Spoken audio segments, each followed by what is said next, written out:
जर तुमची मुलं 3 ते 8 वर्षाच्या मधली असेल तर ही बातमी तुमच्यासाठी. पुणे जे आय-टी हब म्हणून ओळखलं जातं, इथं सगळेच म्हणजे जे कोणते पालक आहेत, आई आणि वडील दोन्ही पण जॉब करतात आणि अशा परिस्थितीमध्ये जे स्वतःचे म्हणजे मुलं आहेत, तर त्यांना किंडरगार्टन, पाळणा घर किंवा प्ले ग्रुप अशा म्हणजे शाळेमध्ये दिवसभरासाठी ठेवण्यात येतं. परंतु खरंच जिथं तुमची मुलं जातात, तर ती जागा त्यांच्यासाठी सेफ आहे का? हा प्रश्न आता सगळ्यांसमोर आलेला आहे.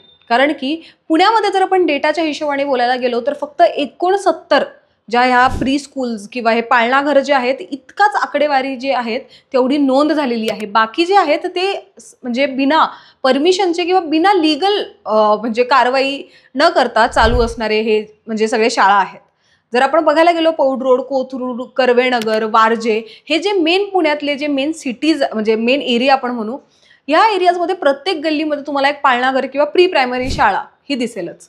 परंतु ती खरंच त्यांची नोंद झालेली आहे का? पालक जे आहेत ते स्वतःची मुलं तिथं पाठवतायत. दिवसभरांसाठी ते तिथं असतात. पण तुमची मुलं खरंच तिथं सेफ असून त्यांना काही उद्या चुकीचं होणार नाही याची गॅरंटी आहे का?